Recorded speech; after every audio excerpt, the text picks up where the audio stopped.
Julian Lewis has yet to play a down of football for Deion Sanders and Colorado Buffaloes, but I think he's doing everything right off the field. It's going to end up being a fan favorite.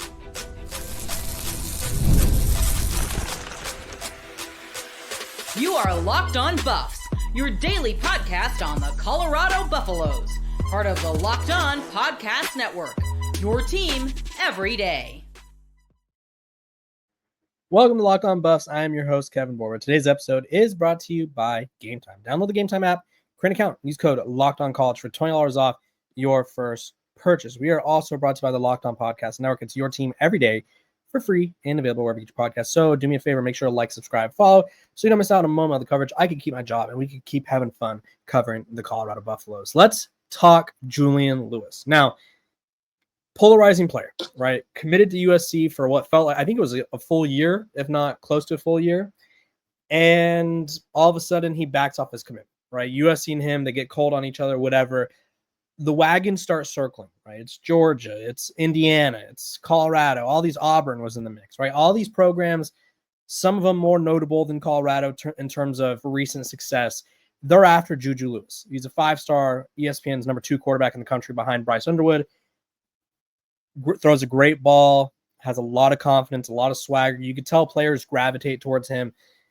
But at the end of the day, the Buffaloes need a succession plan to Shedeur Sanders. They needed someone for Shedeur to hand the keys to, like we saw in that Florida State picture that they copied from Colorado. But they needed someone to take over. And they needed someone with star potential. They needed someone who, I guess, can entice other players to follow his suit. And they got Julian Lewis. Right, it was a huge win for Colorado because Deion Sanders has proven, one, he could get a 5-star skill position like wide receiver, corner, Travis Hunter, Cormani McClain. Getting Jordan Seaton was a big deal, but now he's showing he could recruit any 5-star anywhere, pretty much, right? So, gets Julian Lewis. They bring in Kaidon Salter, and I do think Kaidon Salter is going to win the job to start, but everything I've seen or heard about Julian Lewis, I just feel like he has the makings of a star, right? We watched the spring game. And I'm not going to go back and be like, he was so amazing. Like, I'm not going to pretend like I wasn't saying he looked like a 17-year-old freshman, because he did. He had some moments where it was like, okay, he looked young there. Okay, like I feel like the defense got to him there or whatever. And that's okay. It was a spring game. He'd only been in the system for a month or so, and he looked okay. He looked solid. But one, he throws a great ball. I think he has the ability to push the ball down the field. And two, you could tell the team really rallies behind him. And I think that's important. But what I really liked from what I've seen from Julian Lewis that I think is going to make him a fan favorite is his interaction with Kordell Stewart on X. So if you guys, or the app formerly known as Twitter, if you guys are familiar, realistically, there's been a lot of drama about Colorado's numbers. Shedeur Sanders, Travis Hunter had their jerseys retired. I don't think as many people were upset about Travis. I think more so they were not thrilled with Shedeur's number going up in the rafters. And there was this whole back and forth between newer Colorado fans that sort of hopped on the wagon, if you will, when Deion Sanders was hired. And there was the original Colorado fans who like have been following the program their entire lives, and they watched Darian Hagan, they watched Eric Bieniemy, Kordell Stewart, whoever it was, right? They watched those guys, Michael Westbrook, whoever, right? Laviska Shenault, Steven Montez. They watched them. And there's guys there are fans who felt that it was way too early. There are fans who felt maybe Shedeur wasn't deserving.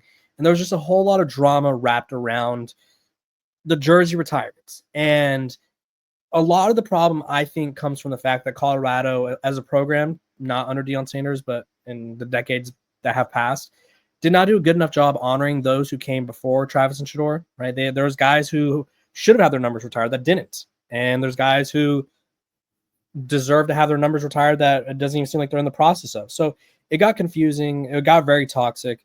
But at the end of the day, one of the numbers that was not retired that I think you could make an argument for was Kordell Stewart's, right? Superstar Colorado, led them to the Fiesta Bowl as a senior. He led them to an 11-1 record. I think they finished, was it third in the country, right? So Kordell Stewart was literally, he was one of the guys for Colorado, right? He is a pillar of the program. And his number wasn't retired. And I think, like I said, could have made an argument for it. Helmet sticker, whatever you want to do. But at the end of the day, not retired, so it's available. So LeJounte wore it last year until he changed to 1. I don't even remember if he ended up changing to 1. But Julian Lewis is going to wear number 10. And so his dad, Carlton Lewis, I believe is his name. I don't know if it's Carlton or just T. Carlton, not sure, but I'm going to call him T. Carlton Lewis because that's what his ex says. He posted on X, and there was a screenshot of Lewis's name, his son's name, with the number 10 jersey. He says, little things like getting your number for kids goes a long way. Thankful for Deion Sanders and the staff at CU for how they've made Julian's transition to college life smooth. Then it says Julian Lewis 10 at Colorado Buffaloes. Number 10 jersey available now on Fanatics. So a little bit of advertisement there. And, right, it's like, cool. Julian Lewis gets number 10. It's the number he wore in high school. It's the number he wants. It's his favorite number. Well, Julian Lewis quotes that tweet and says, blessed to be able to wear number 10 at CU. Tags Kordell Stewart with the little goat emoji. And I don't think he had to do that. It's a really small thing. Probably took 10 seconds out of his day. But I think that shows that he, and probably Coach Prime as well, are choosing and making it a point to honor those stars that have come before them, right? Colorado has plenty of really great players who I think are forgotten because Colorado hasn't been a powerhouse. And I think Kordell Stewart, you can make an argument, although he has a great impact on the program, I think you can make an argument, doesn't always get the props he deserves. And so Kordell responds and says, from day one, you've been doing your thing. Proud of you and keep doing what you've been doing. 10, let's go. With the little flex emoji, buff flex emoji. So, I mean, you love to see that there. It's the handing off of the passing the baton, if you will. And I think Julian Lewis going out of his way to sort of honor those who have become before him, I think that's a pretty big deal. I think that's a great gesture. And I think it's just one of the many reasons that he has star potential written all over him, because I think a lot of the times that players succeed at a college, it's not just because they're great, right? That's easy. I mean, that's not the easy part. But the easy part when you're good is when you're good, it's easy to become a legend, right? Everyone's like, oh yeah, for instance, like let's think of out of Alabama, right? AJ McCarron. He was really good. Program legend? I don't know, maybe, right? But when you fully immerse yourself into what it means to be a Colorado Buffalo, or what it means to be a USC Trojan, or what it means to be a Texas Longhorn, a Miami Hurricane, a Boise State Bronco, whatever it is, a Kennesaw State Owl. Like, I think that's what helps you win over the fans, right? I think it's Julian Lewis is going to have support because Colorado has a ton of support from people who just like to watch as casual fans who love Deion Sanders, and that's okay. But I think he's going to win over the long-term fans as well. And I think he's doing his best to win over the program, the team, the players, the coaches. And I really liked that move by him. Really classy move. When we come back, the Big 12 coaches and the media, no more preseason ranking or poll or whatever we want to call it, because I don't know, they gave a weird reason. But with that being said, I'm going to do one. It's probably too early, but that's okay.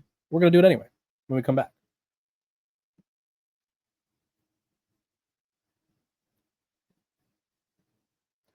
This episode of Locked On Buffs is brought to you by Game Time. Have you ever decided at the last minute to head to a ball game with family or friends? Maybe it's a game day, and you suddenly realize you want to be in the stands. That's exactly where Game Time comes in. It's the easiest way to grab last-minute tickets without the stress. With the money you save on tickets, you can splurge on food, drinks, merch, or even invite a bigger group to come with you. Game Time makes it possible. Game Time makes buying tickets fast and simple. Price on the app actually drop the closer you get to the first pitch, and they've got incredible last-minute deals, clear seat views, and lowest price guarantee that takes the worrying out of buying. Game Time is the official ticketing partner of Locked On MLB, making it easy to browse the app for an exciting upcoming MLB game. So take the guesswork out of buying tickets with Game Time. Download the Game Time app, create an account, and use code Locked On College for $20 off your first purchase. Terms apply. Again, create an account, redeem code Locked On College for $20 off. Download the Game Time app. Last minute tickets, lowest price guaranteed.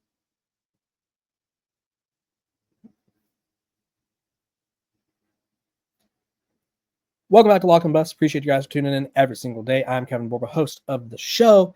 Cover college football, Colorado, all things sports, really, at Athlon Sports. So go check me out over there.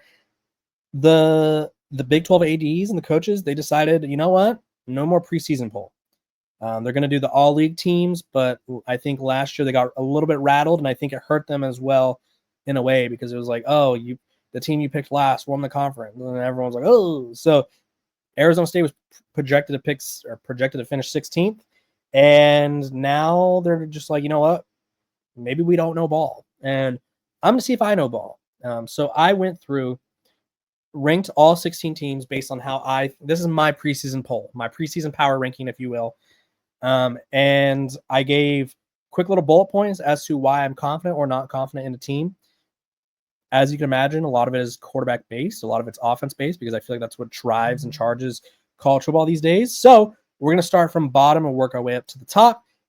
If at any time you disagree, feel free to comment, and we could duke it out in the comment section. But I'm going to give it my all. I'm going to give it my best, and let's see who's the best in the West. I wish it was a Pac-12. That would have been so cool. But either way, starting at number 16, West Virginia, new head coach, three-ish returning starters.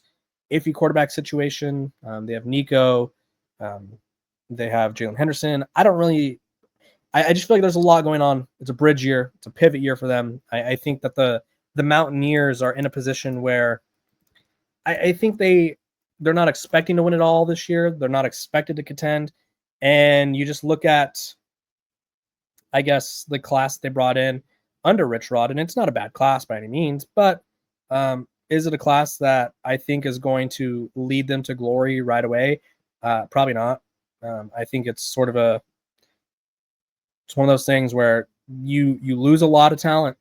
They brought in the 52nd overall recruiting class, according to 24/7 Sports, number 30 transfer portal class. And I think they brought in some nice pieces. I don't know if they are going to be ready to be contending for anything. So West Virginia bringing up the rear. Oklahoma State, 15th. They were one of the worst teams last year. Mike Gundy, I feel like, is on his final legs in Stillwater. These are my notes. Fizzling Gundy. Don't love the quarterback situation. They lost their quarterback. They took in a TCU transfer. I don't think he's played very much.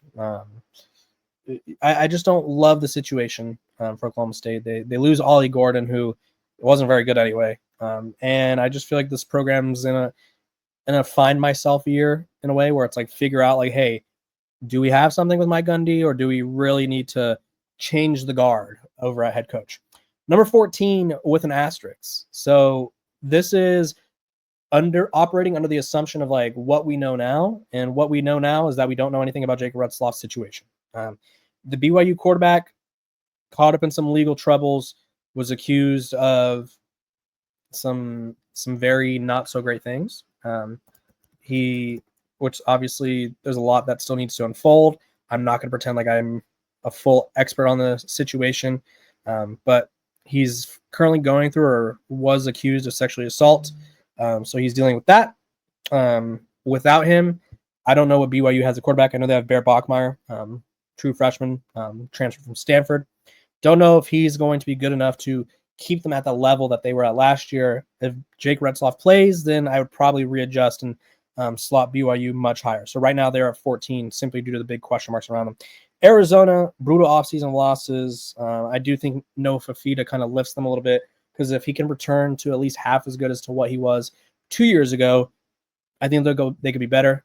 I do think it's going to be a challenging year for him, because he won't be able to just say, bleep it, T-Max out there somewhere, right? So going on to number 12, Cincinnati. They returned 4 people. I feel like they're habitually stuck in like this middle of the pack to bottom of the pack, Big 12 mode. I think they still a game or two. I think Scott Satterfield is probably not the right answer for them, but we'll see. I feel like they're going to be very decent. UCF, 11. Scott Frost is back, which I feel like is an exciting thing for the program. I think they're going to be rejuvenated.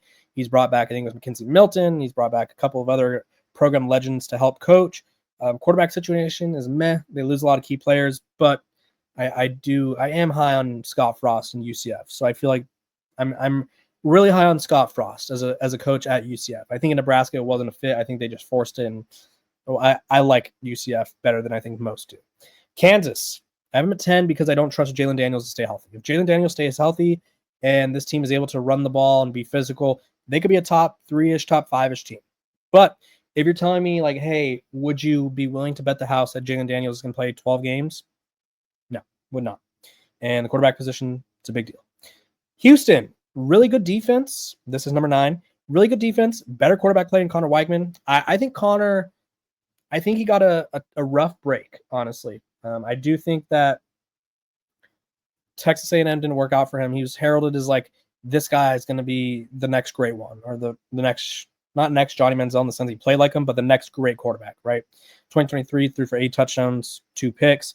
And he started off the year a little weird, I guess you could say. A rough game against Notre Dame, bounces back against McNeese, sort of. Missouri, strong game there. Mississippi State, LSU, 6 of 18, gets benched. We never see him again, really. I think Connor Weigman has a lot of potential. I do think that a change of scenery was good for him, and I think playing for Willie Fritz and having a good defense opposite of him will help him. So I'm pretty high on Utah. Houston. Colorado, I have them at 8. The reason I'm not higher on Colorado right now, I think they're a 7 to 8 win team, 6 to 8 win team. I don't know what the offense is going to look like.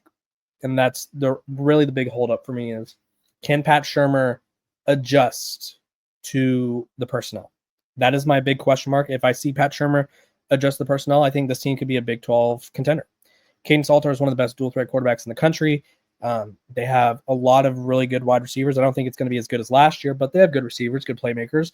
Offensive line, big question. It's going to be a question until it's not a question, if you know what I mean. And defensively, they lost 2 really good linebackers.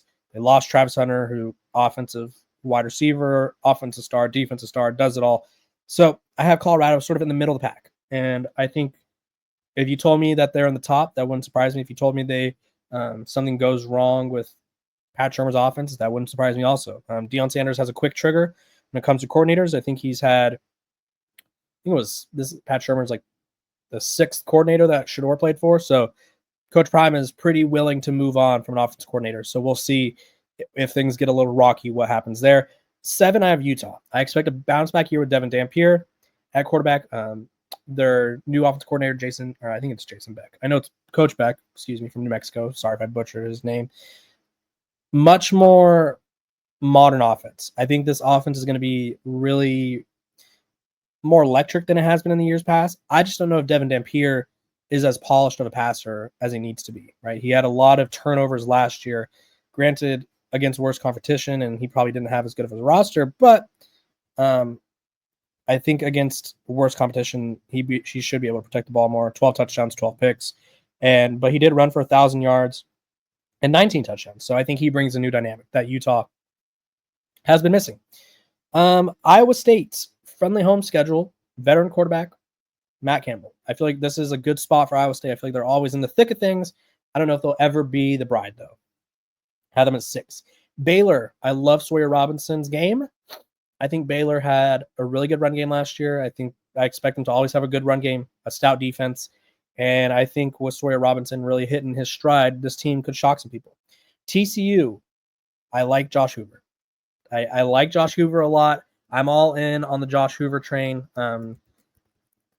I feel like I could be in the minority on this. The ESPN FPI had them actually, let's see, 5, ranked them number 32 in the country. I feel like TCU could be due for a bounce back year. Otherwise, if not, yikes. Kansas State, number 3, great backfield. Can Avery Johnson take that next step? That's sort of my question with them. Can Avery Johnson take that next step as a quarterback? If he can, they're probably contending for the Big 12 and college football playoff spot. Dylan Edwards, same thing. Can he be the guy? Number 2, Arizona State. They lose Cam Scatterbo, but they insert Kanye, not that one.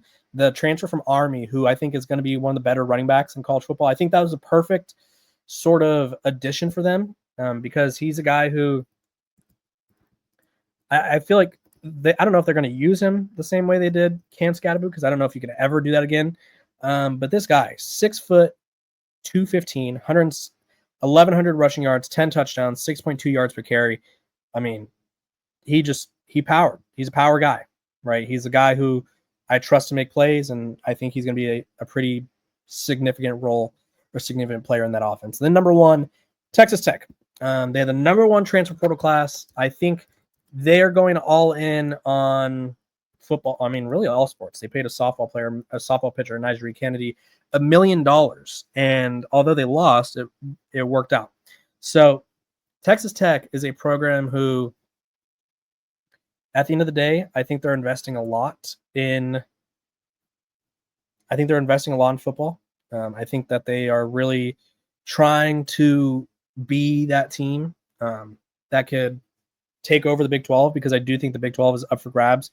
If you told me like moving forward, like, hey, the Big 12 is going to have a different winner every year, I wouldn't be shocked.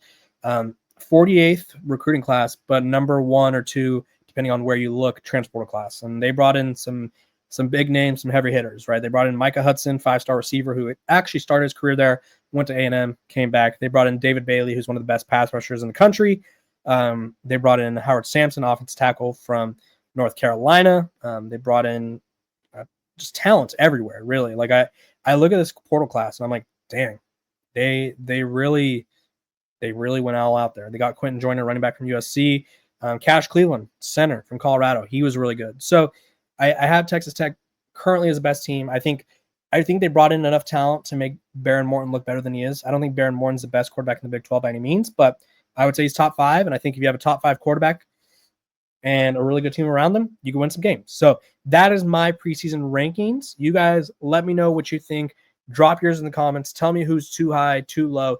And when we come back, we're going to be talking about Colorado's latest recruiting success.